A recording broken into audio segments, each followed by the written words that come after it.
Jeff Buongiorno, I'm told, and Chris Gleason. How you guys doing? Doing well, Chris. Thanks for asking. How are you? Jeff, what's going on, man, in Palm Beach? I'm going to turn it over to you and let you lay it out. So we had the successful rally to record on October 10th. And if you remember, if you want to pull up that screenshot I got going there, that's what we started with last week, where they were trying to, the Palm Beach County Canvassing Board was trying to etch this policy into stone where you can't record. Now, this is very important to my litigation, because in 2024, they tried to do this in a subversive manner where they made up reasons to have people expelled. And one of them was, well, you're recorded in protected critical infrastructure area, which was where the canvassing board was being held. So this was by engineer. So if you remember, we had the rally to record, and we had some signs made. One of them here, you can see we had the sunshine law that guarantees us the right to record. We had the Prove Me Wrong Stacey Manning. He's the in-house counselor for the supervisor of elections, Wendy Link, and good old Pinellas County, where our friend Chris resides, has an authoritative case law saying that, no, you got to let us record. And we had about 21 great patriots who came out to the supervisor of elections for the September 10th canvassing board meeting. And they caved like a cheap suit, okay? They folded like a cheap suit. They caved like a cheap card table. So now we're allowed to record. Yesterday was the canvassing board meeting, 10:45 a.m., and a few of these folks, these great patriots in this picture here, they decided to attend that canvassing board meeting. And what's important to know is that not only were they banning us from recording, they were requiring us to sign into the meeting, to produce our ID. They were scanning our meeting, and they were taking our picture. I mean, you can walk in to vote, or you can mail a vote by mail ballot in and never ever once have to prove ID. But they put you on the list, Jeff. You know, everybody, they want them on the list. Yeah, so you had to get on the list if you wanted to go to a canvassing board meeting.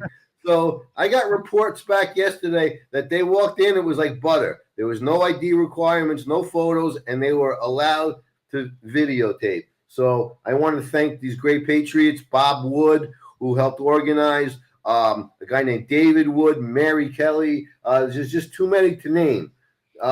So with that, here's another sign that we had. We printed out about $300 worth of signs. We had 20 people on the street corner, and they didn't like that. So what's going on now? Well, first of all, it's very important to realize that what they did by forcing us, now this is through September, this is through the entire 2024 election period for canvassing board meetings when I was a candidate. They not only did they ban recording, but they forced us to go through this like TSA craziness where they took pictures, took our biometrics, took DNA and all this crazy stuff. But they can't do that. Okay, here's another AGO, right? And they hate when I fight AGOs, and they tell me, "Oh, I'm not a lawyer. I don't know how to present them. So stop doing that, Jeff." But here we go saying that, well, no, you cannot ask for ID. Okay, in this AGO, it's clear that it creates a chilling effect and it impacts the public's willingness to attend an open canvassing board meeting. So this is critical because when there's case law, it's the guy named was Michael Jackson versus like Palm City, where they said if there's any canvassing, if there's any sunshine law violations, that's enough to prove irreparable harm. You don't even have to prove harm. So Chris and I are going to discuss this off camera, but we got them. They reversed course, okay? They conspired by putting that sign up, by passing this in their actual meeting minutes where you can't record. That's a conspiracy, right? More than one person conspired to create a chilling effect to reduce oversight at canvassing board meetings. So, what do we have going next, Chris? Well, great question. Thanks for asking it.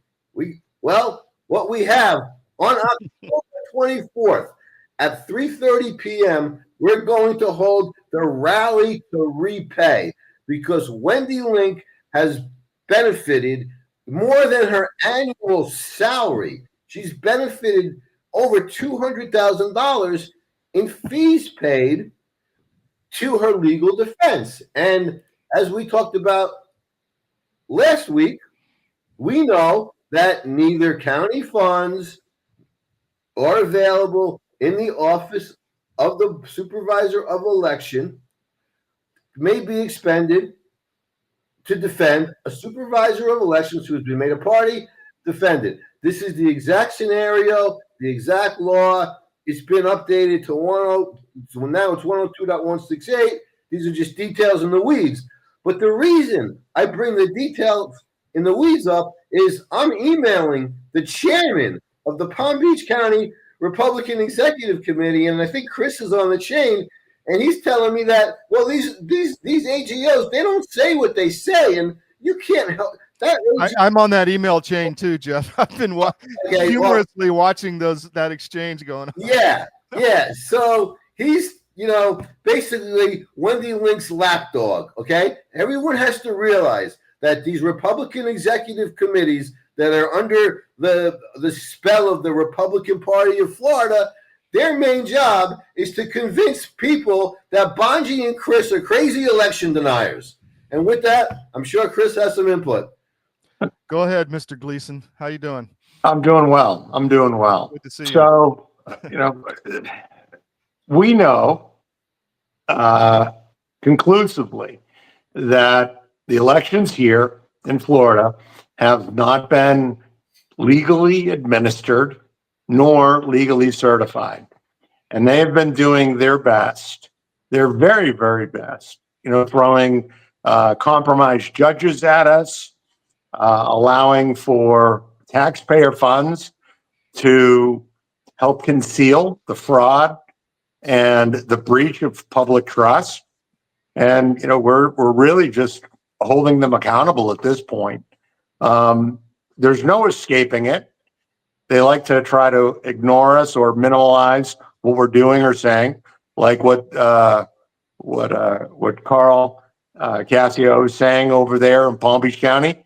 But as we know, you can't spell. You can't. Yeah. So this is just. You can't spell Carcassio without Rico. Yes, you can't spell Carcassio without Rico. And that's essentially where we're at this point. This is an ongoing breach of public trust, issue, and it's going on statewide. And essentially, people like Carl and others are part of the conspiracy, the lulling, the knowingly depriving candidates and voters of actual real elections. And they're doing this to obtain illicit benefits for themselves and others. And we're not going to let this go. We're not taking the cookies, even though the dark side has cookies. So we're told we're not going to take the cookies. And, we're here to ensure that we have real, accurate, and true elections. Chris, let me ask you, we had the Dominion sale. I want to get your opinion on that. But second question, Trump is out talking about Fulton County and yesterday or the day before about how obviously it was stolen. Look, go find those ballots in Fulton County warehouse, 40,000 or whatever, 140,000, I forget, that have been sealed. But does Trump know everything you're talking about? What's your gut tell you that's going on here? Well, I really think Trump does know to a certain degree. I don't know if he knows the extent of how the RPOF have been attacking the America First MAGA contingent here in Florida. And elsewhere, and elsewhere. Yeah. I mean, this is everywhere. Yeah, this is a uniparty operation. But, I mean, I got the president a memorandum before my election. And I had a conversation with AG Pam Bondi. So, and there's been numerous emails with Harmeet Dillon and others. So we're going to keep the pressure on, keep everybody honest and above board, and we're going to ensure that people are held accountable and that we actually have real and true elections. So I just want to throw this. This is, if you go to the Miami Independent, you can see Jeff's call for Palm Beach for Windy Link legal fees, the rally on that. So just to let our audience know, all of this is covered on the Miami Independent, by the way. Back to you, Jeff. What else do you want to say? I'll put your thing back up there. Yeah, well, the number one basis of conservatism is, you have to help yourself, right? So here we are with a redheaded stepchildren of Palm Beach County. We're not getting any help. We 20 people made a huge difference. So, we get 100 people on the street corner and we organize with signs. And, I always call it, we name them the rally to record, right? Very simple to remember. It worked. This is the rally to repay. So we need 100 people with organized with signs. We don't need cinder blocks. We don't need pallets of bricks. We just need true patriots who aren't, we're not Antifa. We don't protest, okay? We rally. And Your government doesn't care about you. That's why you need a medical emergency kit. It contains life-saving medications like ivermectin, Z-Pak, and antibiotics. Stock them before they block them. This is a special report. Knowing how to invest your money is harder than ever before. Dealing with stock market volatility, record debt, and terrorist attacks requires new thinking. At U.S. Asset Management, we can help you see the world more clearly so that you can move beyond the chaos and invest with confidence. Call us, visit us online, or drop by our office. U.S. Asset Management, helping you make better decisions with your money.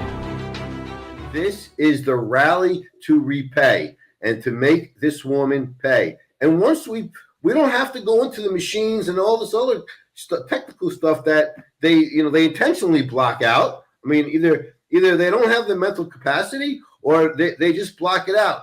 And what I'm seeing too, this is a very important note, what I'm seeing in Palm Beach County is you have people within the REC and the conservative, quote unquote, conservative party that are what they're doing is they're marginalizing me. They're dividing. So, these are the tactics that you learn at the Frankfurt School of Marxism.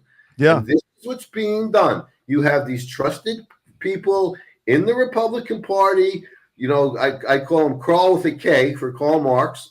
Crawl the lapdog Casio, because he goes back and reports to Wendy Link. She flashes her little cleavage, and Casio tells, "Oh, she's the greatest thing. She took 6 voters off the rolls. What else could we ask for?" So we have this problem where we're being marginalized, and I'm not sure if it's the Marxism tactic or if they don't have the skill set or the desire to do what Chris and I do. So they marginalize us, they demonize us, and they try to divide. So that's got to stop. We need 100+ people to come out on October 24th, the rally to repay. Okay? She's got to repay the funds. And once we prove that her whole defense for a year now is being illegally funded, well, that should be enough to avoid the election. Not only the fact that they're public meetings, they were not public canvassing board meetings. We have the case laws to prove that this is enough misconduct to cast out and either redo a new election or void the absentee ballots, because the balance of harm is in the people's favor. 400, almost 500,000 people got off their butts, went and voted in person, and 159,000 of these questionable vote by mail ballots of people or synthetic identities. They exercised a privilege that was granted to them. The folks that got off the couch, put the bonbons down, and came to vote and showed ID, they executed their constitutional right. So the balance of power, the balance of harm is in our favor. They violated the sunshine laws, which is a big, big no-no. They need to exercise strict compliance when administering an election, like Chris taught me.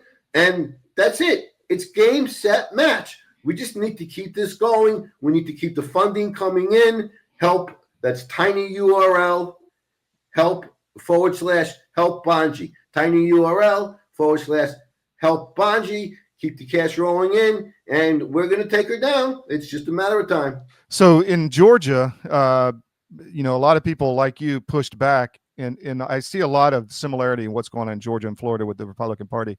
They offered resolutions this week to remove anybody from the party who pushed back against the corrupt convention.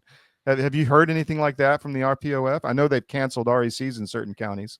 Well, first, let's call out Kathy Chamberlain in her great book, it's called Rules for Rhinos. Everybody's got to get a copy of Kathy Chamberlain's book. It's on Amazon. But I tried to join the REC, and they wouldn't vote me in. So I don't even play that game. It's just a big distraction. Chris, what's going on with the Dominion sale? What do you think's happening there? So I have to ask the question, right? What difference does it make who the owner is? If the machines can be compromised remotely, the machines can be compromised remotely. So it does. So does it matter if it's being compromised remotely by U.S. government intelligence officials or by local yokel Republicans? Yeah. Either way, the machine's got to go. I mean, they're not accurate. They can be accessed remotely. They are flipping votes. I mean, we've shown that in Hillsborough County. Mm-hmm. They're deathly afraid of us seeing that here in Pinellas. And I mean, in Bongi's case over in Palm Beach, they're outright deleting stuff to conceal all of this.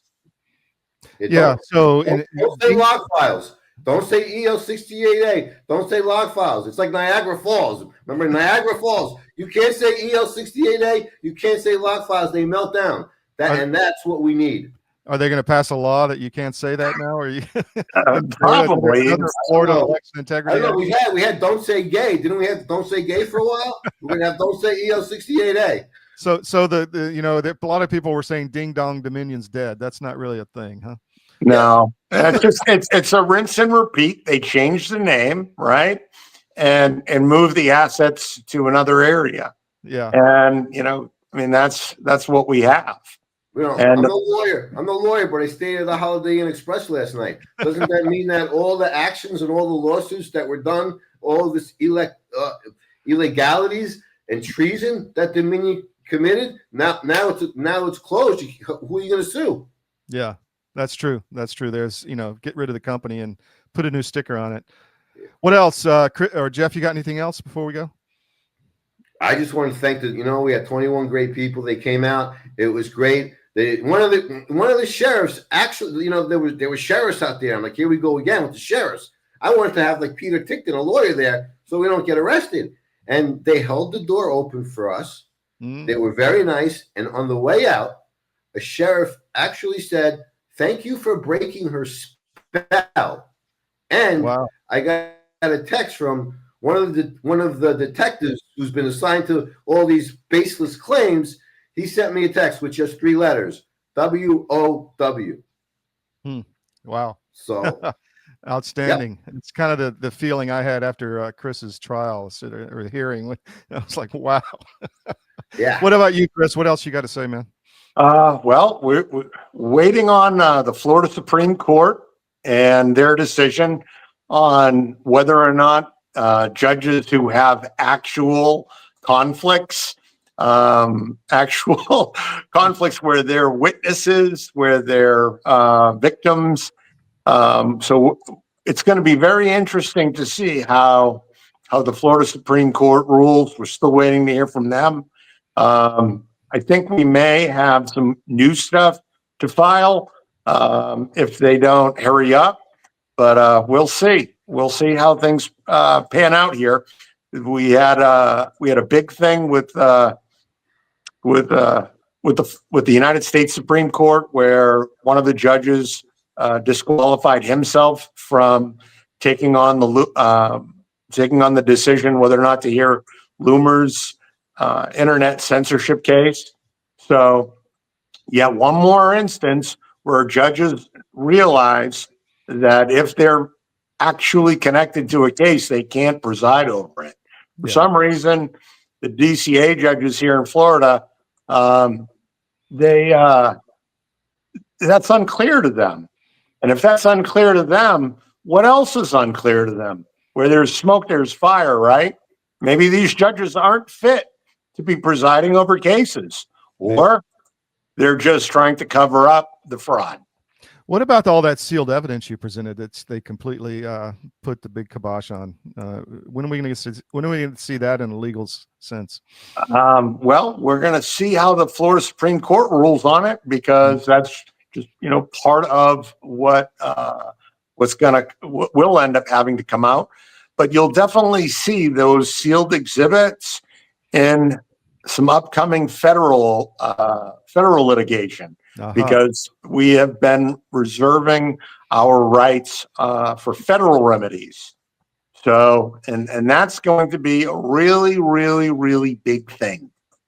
Yeah, and that brings us back to my July 30th rights violation federal lawsuit, where I had Judge Cannon, and I didn't really, I was just slinging crap at the wall to see what stuck. I had no idea what I was doing, but in her dismissal without prejudice, she found that I have standing to come back. So basically, she gave me a 12-page blueprint on how to do it right, and that's what I've been studying. And part of the exercise that we're going through now is only enhancing our federal rights violations case, which is going to be massive. And I'm timing it. I'm timing the filing as I'm running for United States Congress. So we're gonna kind of leverage that, have that federal case hanging over their heads as they plan their steal, and we're gonna file injunctions. We know exactly what they're doing. I mean, every time we catch them, they try, they send Evan Power, who's the chairman of the RPOF, and his cast of organized crime gangsters into the Florida Senate, and they pass laws to change, to cover the fraud. So we know what they're doing. We're gonna stop them as we go. We're gonna do our best, and you're gonna see us in federal court without question. Wow. Thank you very much, guys. Really appreciate it. We'll see you next time. Same bat channel. Thank you, Take care. Todd. All right. Take care, guys. Bye. Bye-bye.